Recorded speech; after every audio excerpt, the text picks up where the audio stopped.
विश्वास या तिन्ही घटकांना सर्वोच्च स्थान देणारे उपमुख्यमंत्री एकनाथ गंगूबाई संभाजी शिंदे यांना मी विनंती करते की त्यांनी मार्गदर्शन करावं. छत्रपती शिवाजी महाराजांना विनम्र अभिवादन करतो. महामानव भारतरत्न डॉक्टर बाबासाहेब आंबेडकर यांना देखील अभिवादन. आणि आजच्या या नायगाव बीडीडी चाळ पुनर्विकास प्रकल्पातील डॉक्टर बाबासाहेब आंबेडकर संकुलातील 864 सदनिकांचा वितरण सोहळा या ठिकाणी संपन्न झाला. या सोहळ्याला उपस्थित आपल्या राज्याचे लोकप्रिय मुख्यमंत्री आणि ज्यांनी अतिशय आताच महाराष्ट्रातल्या जनतेसाठी सर्वसमावेशक असं महाराष्ट्राच्या प्रगतीचं अर्थसंकल्प सादर केला आणि ते देवेंद्र फडणवीस साहेब, त्याचबरोबर आमच्या उपमुख्यमंत्री सुनेत्राताई पवार, सभापती राम शिंदे साहेब, अध्यक्ष विधानसभा, आता ते विधानसभा चालू म्हणून गेलेत, राहुल नार्वेकरजी, उपसभापती नीलमताई गोरे,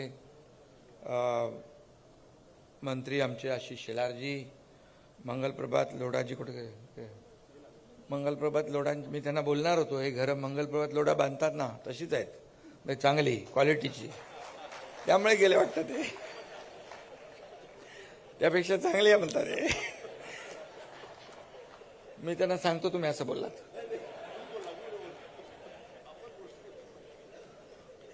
माझे सहकारी राज्यमंत्री डॉक्टर पंकज भोयर, आपल्या नीलमताई गोरे, महापौर रितुताई तावडे, सदा सरवणकरजी, मनीषाताई कायंदे आणि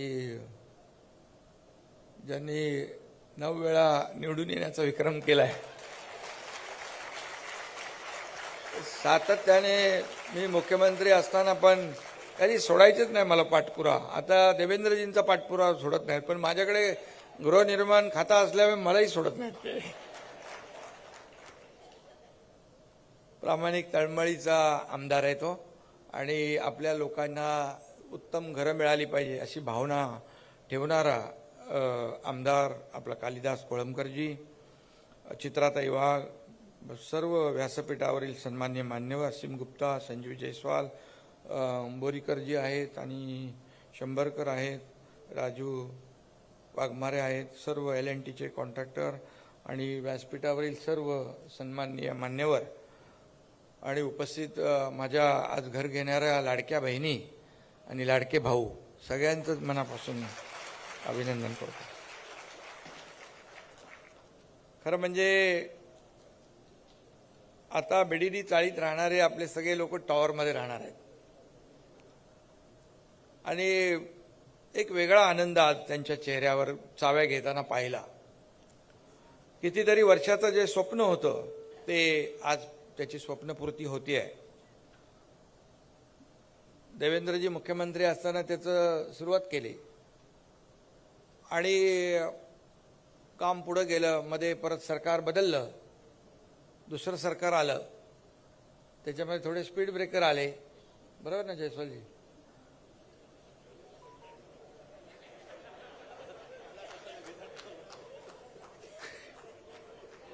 अरे तुम्हाला माहित आहे ना सगळं.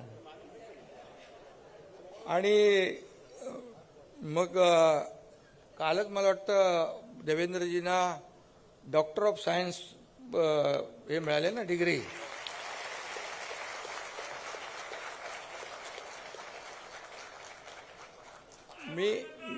मी डॉक्टर नसलो तरी 2022ला आम्ही ऑपरेशन केलं आणि मी आणि देवेंद्रजी दोघंच होतो त्यावेळेस. आणि परत या योजनेला गती दिली आणि मला आठवत आहे की मला वाटतं 30 जून 2022ला आपण सरकार महायुतीचं आणलं आणि 2च महिन्यात यांच्यासाठी आणखी काही पोलिसांसाठी वगैरे आता ते बोलत नाही मी, पण मोठ्या सवलती आपण दिल्या आणि बीडीडीतल्या सर्व रहिवाशांसाठी अनेक निर्णय आपण त्या काळामध्ये घेतले. याचा आनंद आहे आणि समाधान देखील आम्हाला आहे. कारण हे सर्वसामान्यांचं सरकार आम्ही म्हणतो. जेव्हा सर्वसामान्य माणूस चांगल्या घरात जातो, चांगल्या घरात जाणार आहे, घर हे प्रत्येकाचं स्वप्न असतं आणि ती स्वप्नपूर्ती आज होते आहे. हा आजचा दिवस तुमच्या आयुष्यातला सुवर्णाक्षराने लिहून ठेवण्यासारखा दिवस आहे. आणि म्हणून घर हे केवळ इमारत नाही तर ती एक स्वप्नपूर्ती आहे. मी म्हटलं मगाशी कुटुंबाच्या सुरक्षिततेचा, आत्मसन्मानाचा आणि सुख समृद्धीचा पाया आहे. आणि म्हणून बीडीडी चाळींना ऐतिहासिक वारसा आहे. मगाशी सांगितलं या चाळींनी स्वातंत्र्याचा लढा अनुभवला आहे, गिरण्यांचा सुवर्ण काळ अनुभवलेला आहे. आणि त्याचबरोबर येथे कामगार चळवळी झाल्या, दलित पॅंथरच्या चळवळी झाल्या, घटना झाल्या. पिढ्यानपिढ्या येथे राहणाऱ्या या चाळींची भावनिक आणि सामाजिक सांस्कृतिक ऋणानुबंध या चाळींशी जोडले गेलेले आहेत. अशा या चाळी आहेत. आणि 3-3, 4-4 पिढ्या इथं गेल्या. वर्षानुवर्ष 150-160 फुटाच्या खोलीत आपण राहता आणि किती अवघड असतं हे आम्ही अनुभवलेलं आहे छोट्या घरामध्ये राहून. आणि म्हणून आम्ही नेहमी भूमिका अशी घेतो, सर्वसामान्य माणसाला चांगले दिवस आले पाहिजे, त्याच्या आयुष्यात चांगल्या सुखसोयी मिळाल्या पाहिजेत, यासाठी सातत्याने महायुती सरकारची भूमिका असते. आणि म्हणून आज बीडीडी चाळीचा पुनर्विकास होईल, घरं चाव्या मिळतील असं काही लोकांच्या तर चेहऱ्यावर इथं वाटत नव्हतं की बाबा एवढ्या लवकर आम्हाला मिळतील. परंतु आपले आमदार देखील खंबीर होते आणि त्यांचाही पाठपुरावा सातत्याने. आणि मुख्यमंत्री तेव्हा मी होतो, आता देवेंद्रजी आहेत, पण गृहनिर्माण मंत्री मीच आहे. त्यामुळे काही नगरविकास मंत्री पण मी आहे. त्यामुळे काही नियम अटी शिथिल करायचे असतील, मला आठवतं अगोदरचे मंत्री फाईलच घेऊन यायचे माझ्याकडे नगरविकास मंत्री असताना आणि मी लगेच सही करायचो. बघायचो तुम्ही काय, मी विचारायचो लोकांच्या भल्याचं आहे ना, लोकांच्या फायद्याचं आहे, मी लगेच सही करून टाकायचो. कारण सही करण्यामध्ये माझा नंबर 1 आहे. हे मी नाही अजितदादांनी सांगितलंय, देवेंद्रजी बरोबर ना. तर आजचा दिवस खरंच चांगला आहे. खरं म्हणजे आज मोठ्या घरामध्ये आपण राहतोय. 2 BHKचं घर या ठिकाणी मिळतंय. यापेक्षा तुम्हाला जेवढा आनंद आहे तेवढा आम्हालाही आहे, मुख्यमंत्र्यांनाही आहे, आमच्या सुनेत्रा ताईंना पण आहे, सगळ्यांना आहे आनंद. शेवटी आम्ही सर्वसामान्यांचं सरकार म्हणून सरकार चालवत असतो. आणि म्हणून गुढीपाडव्याच्या शुभेच्छा तुम्हाला दिलेल्याच आहेत. आणि गुढीपाडव्याची तुमची 19 तारखेला नवीन घरामध्ये गुढी उभारण्याचा आनंद तुम्हाला घेता येणार आहे. आणि बांधकामाच्या बद्दल तर मी सांगितलं मगाशी, चांगल्या क्वालिटीचं, चांगल्या धर्तीचं बांधकाम आहे आणि LNTने केलेलं आहे. LNTची कामं चांगली असतात आणि क्वालिटी कामं करतात. आणि म्हणून आता विश्वासाचं दुसरं नाव म्हणजे म्हाडा तयार झालेलं आहे. आणि त्यामुळे एक चांगली प्रतिमा तयार झाली, ती आपण जपली पाहिजे. त्याच्यापेक्षा आणखी काय काय आपल्याला जास्त करता येईल ते आपण केलं पाहिजे.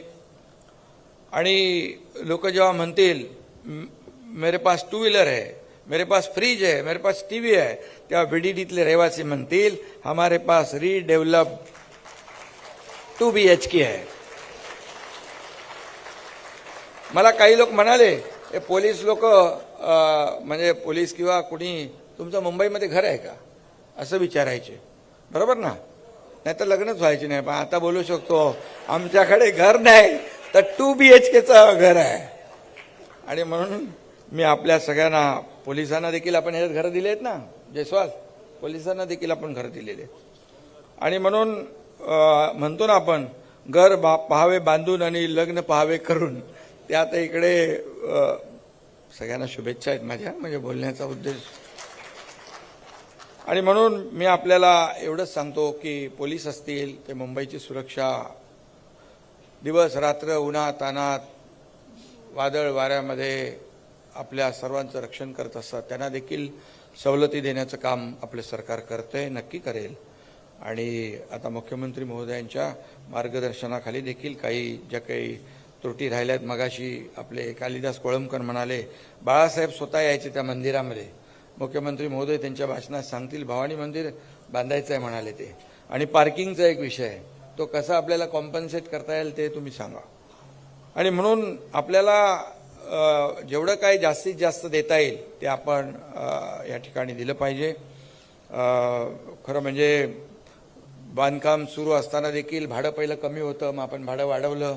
हे सगळं आणखी काही ज्या काही अडचणी त्रुटी आहेत त्या नक्की आपण दूर करू. पण सरकारचं पण आता तुम्ही थोडंसं लक्ष ठेवा, कारण लाडकी बहिणी योजना आमची सुरू आहे आणि त्यामुळे थोडं ताण आहे. पण यावेळेस देवेंद्रजी सगळ्यांना वाटलं होतं एकदम टाईट बजेट होईल, पण तुम्ही थोडा म्हणजे चांगलाच अर्थतज्ञ किंवा इकॉनॉमिक्सचा तुमचा गाढा अभ्यास आणि महाराष्ट्रातली आर्थिक नाड्या तुम्हाला माहीत आहेत. त्यामुळे आपण तर शेतकऱ्यांचं 2 लाखापर्यंत कर्जही माफ करून टाकलं. त्यामुळे जो काही सगळ्यांना वाटत होतं की आपण खूप हे बजेट टाईट होईल, परंतु सामान्य आपलं महाराष्ट्र मोठा आहे. आपल्याकडे GDP मध्ये नंबर 1 आहे, आपण परदेशी गुंतवणुकीत नंबर आहे, इन्फ्रास्ट्रक्चर प्रोजेक्टमध्ये आपण देशात नंबर 1 आहोत. आणि त्यामुळे आपल्याला काही महाराष्ट्र मोठं राज्य आहे. आणि म्हणून मी पुन्हा एकदा आपल्याला सगळ्यांना मनापासून, आणि त्याचबरोबर मेंटेनन्स, टॉवर म्हटलं की मेंटेनन्सचा प्रश्न येतो, पण 12 वर्ष मेंटेनन्स म्हाडा करणारा आहे. 12 वर्षाचं टेन्शन तुमचं घालवलेलं आहे. त्यामुळे टेन्शन फ्री होऊन तुम्ही घरात राहायला जा, काय टेन्शन घेऊ नका. आणि म्हणून मी आपल्याला मनापासून या ठिकाणी शुभेच्छा देतो. ही घरं जी आहेत ही तुमचं स्वप्न आहे. आणि ही घरं मला माहीत आहे की कोणी मुंबईतलं घर विकूच शकत नाही. आणि म्हणून आम्ही नेहमी म्हणतो की मुंबईकर जो आहे, मुंबईच्या बाहेर फेकला गेलेला मुंबईकर, त्याला पुन्हा मुंबईत आणण्याचं आम्हाला काम करायचं आहे. आणि मग अशा प्रकल्पांच्या माध्यमातून आम्ही ती करतोय. आणि म्हणूनच आता ते SRAचं आहे, रमाबाई आंबेडकर नगर, देवेंद्रजी आपलं काम सुरू आहे, ते 17,000 घरांचं. असे मुंबई देखील बाळासाहेबांची इच्छा होती 40 लाख लोकांना मोफत घरं देणं, मुंबई झोपडपट्टी मुक्त करणं. आणि म्हणून त्या दिशेने आम्ही काम करतोय. क्लस्टर योजना आहे, या इमारतींचं देखील क्लस्टर होईल, SRAचं देखील क्लस्टर होईल आणि लाखो लोकांना मोठ्या प्रमाणात घरं मिळतील. आणि म्हणून आपण जी नवीन गृहनिर्माण पॉलिसी आणलेली आहे त्यामध्ये एक क्रांतिकारी निर्णय आपण घेतले. 70 लाख कोटींची इन्व्हेस्टमेंट आणि 30 लाखांपेक्षा जास्तीची घरं या ठिकाणी उभी राहतील आणि ती घरं देखील पर्यावरणपूरक असतील. आणि म्हणूनच मुंबईचं जे काही मुंबईपण जे आहे ते आपल्याला टिकवायचं आहे, वाढवायचं आहे. यासाठी म्हाडा देखील मोठ्या प्रमाणावर त्यामध्ये भाग घेते आहे. म्हणून मी पुन्हा एकदा म्हाडाच्या सर्व अधिकाऱ्यांचं मनापासून अभिनंदन करतो. मनापासून आपल्या ज्यांना आज घरं मिळत आहेत त्यांना शुभेच्छा देतो. पुढची घरंही देखील आपल्याला जी उर्वरित आहेत ती मिळतील. आणि गुढीपाडव्याच्या पुन्हा एकदा मनापासून शुभेच्छा. धन्यवाद. जय हिंद, जय महाराष्ट्र. धन्यवाद शिंदे साहेब. अमंत्रमक्षरं नास्ति नास्ति मूलं न औषधम अयोग्य पुरुषो नास्ति योजकस्तत्र दुर्लभः. याचा अर्थ असं कोणतंही अक्षर नाही ज्यातून मंत्र निर्माण होऊ शकत नाही, अशी कोणतीही वनस्पती नाही ज्यातून औषध